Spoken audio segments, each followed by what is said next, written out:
Welcome to Short Movie Channel. Our film today begins with a guy named Ben, who tells us the story of his breakup with his girlfriend, Susie. Susie is very angry with him, arguing after being in a relationship for 2.5 years. During their fight, Susie hits him with a cup and a lamp, breaking things around her in a fit of anger and frustration. Later, we see Ben questioning the meaning of love. He wonders how Susie, after all the time they spent together, is now with someone else. Ben's friend, Sean, shows up, and they talk about Susie and her new boyfriend, Steve. Sean tells Ben there's only one way to move on. He needs to date a girl who's much prettier and classier than Susie. Ben is surprised that Sean, who constantly fails in his own relationships, is giving him advice about love. Ben shares that he currently lives in a college dorm near the fine arts school he attends but still can't get over Susie or move past their relationship. Ben decides to call Susie to apologize. She accepts his apology, but when he asks her to get back together, she refuses and tells him she's very happy with Steve now.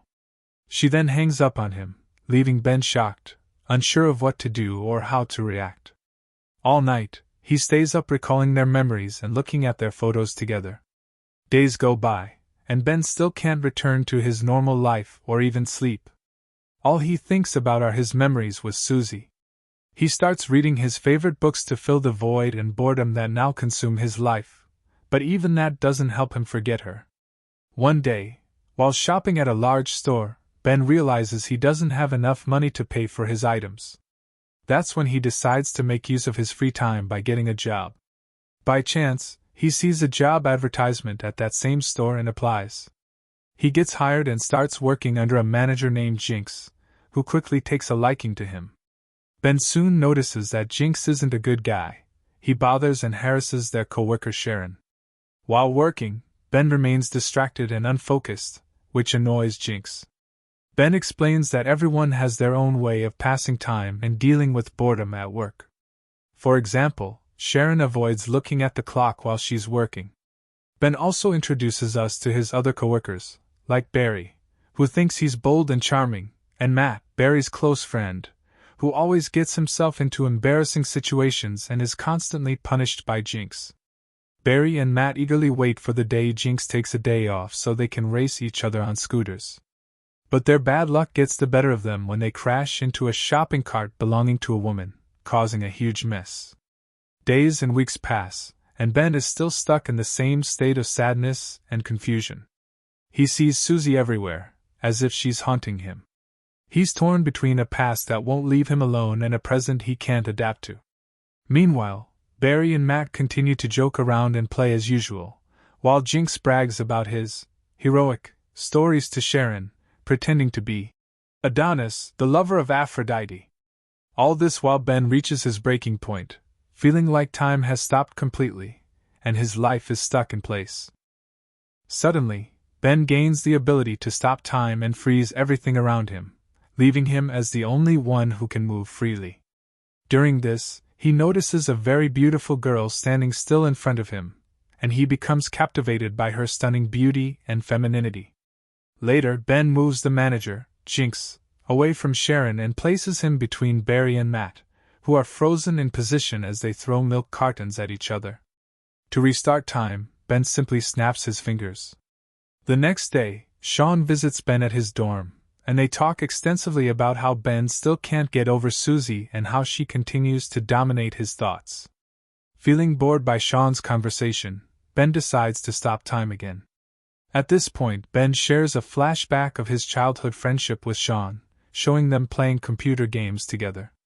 One day, while working with Sharon, Ben tries to stop time to get closer to her, but he can only slow it down. This happens because all his focus and attention are entirely on her. To him, Sharon is the first girl he has felt attracted to since his breakup with Susie. Unfortunately, Ben later finds out from his coworkers, Barry and Matt, that Sharon has agreed to go to the movies with Matt the following night. Ben tells us about 3 major shocks he experienced as a child. The first shock was when the American runner Zola Budd lost at the Los Angeles Olympics and finished in 7th place. The second shock was when his classmate Tanya broke her arm. After a month and a half in a cast, she finally had it removed, only for her arm to be completely covered in hair. Their classmates mocked her, calling her the monkey girl. Ben tried to comfort her and asked her to be his friend, and she agreed. But when they met alone, Ben didn't know what to say and left silently. A few days later, he was devastated to learn that Tanya's father had taken her to America, and he would never see her again. The film then returns to the present, where Ben and Sean are playing chess together. Ben tells Sean about Sharon and how much he likes her, but unfortunately, she is seeing a co-worker and is going to the movies with him that night. Sean replies, saying it could just be a casual outing and not a relationship as Ben assumes. The next day at work, Matt arrives and starts bragging about the romantic evening he spent with Sharon, describing the details of their outing the night before. Then the manager, Senkis, enters and tells them about a person named Roy, who happens to be the manager of another supermarket chain. He informs them that Roy's team has challenged them to a soccer match, emphasizing the importance of being well prepared for the game. On the day of the match, Senkis tries to motivate the team, but it becomes painfully obvious that his team knows absolutely nothing about soccer. As the match begins, the expected disaster unfolds. Goals rain down on Senkis' team nonstop. Meanwhile, Senkis argues with the referee but eventually resumes playing. The score quickly escalates to 26-0. At this point, Senkis calls for a timeout in the final minute and lays out a quick plan, insisting they must score at least one goal in the game. Eventually, the ball reaches Senkis, and he takes a shot, but it hits the crossbar. Just then, Ben freezes time, feeling utterly exhausted. He steps away for a moment to grab a drink before returning. However, Ben is shocked to find someone else moving while time is frozen. This revelation makes him realize that others also possess the ability to stop time. He returns to the field and resumes playing. At one point, Matt kicks the ball straight into Senkis' face, causing his nose to bleed. Senkis is rushed to the hospital, and Ben takes Sharon to a cafe before dropping her off at her home. While chatting, Ben asks Sharon if she's romantically involved with Matt. Sharon responds, "No, of course not. Matt and I are just coworkers and friends, nothing more. He invited me to go to the movies with him, and I agreed, but that's all there is to it." They continue talking, and Sharon reveals that she broke up with her ex-boyfriend a year and a half ago. Ben shares that he also recently ended a relationship just a few weeks ago after being with his girlfriend for over 2 years. Sharon explains that she didn't finish her university education but took a Spanish language course in hopes of improving her income. She adds that she has been working at the hypermarket for 2 years. Curious, she asks Ben about his dreams for the future. He replies that he aspires to be a famous artist and painter, with his works displayed in the most prestigious art galleries worldwide. Sharon is deeply impressed by his artistic ambitions and tells him she has always dreamed of meeting a real artist because of their unique and extraordinary ability to see beauty in everything around them. Later, Ben drops Sharon off at her house, and they exchange goodbyes. The next day at work, Sharon visits Senkis, whose face is still in rough shape from the injury he sustained the previous night. Senkis announces that he will host a birthday party on the upcoming Saturday and invites everyone to join. Sharon goes directly to Ben and asks him to accompany her to the party. Naturally, Ben agrees. Later, Genghis invites Ben and Malia to his office, where he officially invites them to his birthday party next Saturday. He also gives Ben some money to help organize a few things for the party. Ben enlists the help of his friend Sean, who agrees on the condition that he also attends the party. Ben accepts Sean's request. Ben tells us that this is his 4th week without sleep. Gradually, he starts forgetting about Susie and stops thinking about her like he used to. He continues pausing time to draw Sharon and describe her beauty. He mentions that through her eyes, he can see the entire world in a single glance. When he meets Sharon in the dressing room, she asks him to swing by and accompany her to Genghis's birthday party. Of course, Ben agrees, as he's already planned to be her escort to the event. When Ben returns to his apartment, he finally falls into a deep sleep for the first time in 4 weeks. He receives a call from someone named Alex from the Pirate Gallery for Arts and Paintings.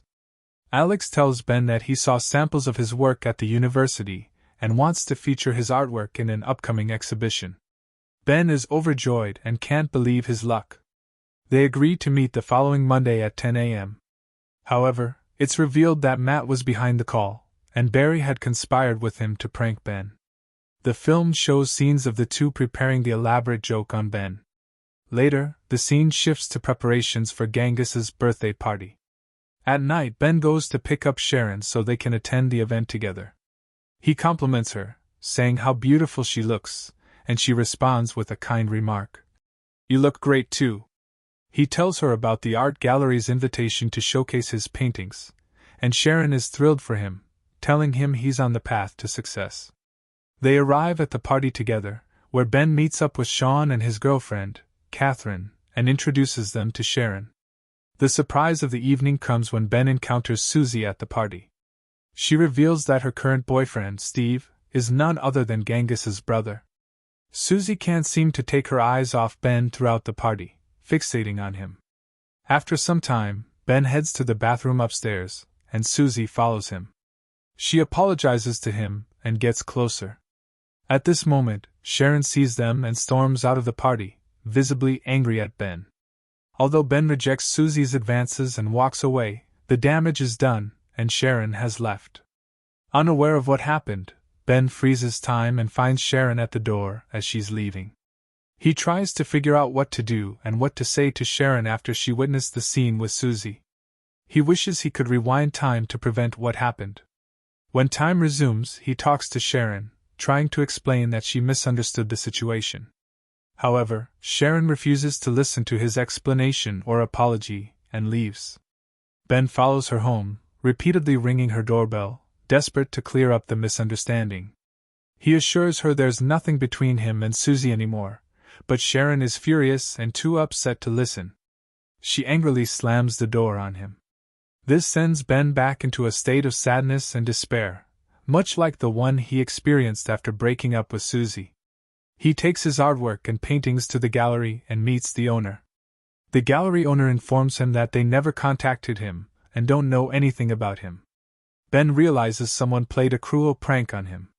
However, the owner is impressed by Ben's paintings of Sharon, admiring their detail and artistic touch. He agrees to feature them in the gallery's exhibition. A few days later, Sharon receives a special invitation to attend the gallery's art exhibition. She decides to accept and visits the gallery. Upon arrival, she is amazed to see her portraits displayed everywhere. She meets Ben, who apologizes to her and tries to explain what happened. Sharon is overjoyed and no longer needs an explanation or apology. They grow closer, and Ben pauses time again as he usually does. This time, however, Sharon is able to move. He takes her hand, and they walk outside together into the snow in a beautifully romantic scene. And that brings us to the end of today's movie. We hope you enjoyed it. Don't forget to like the video and subscribe to our channel.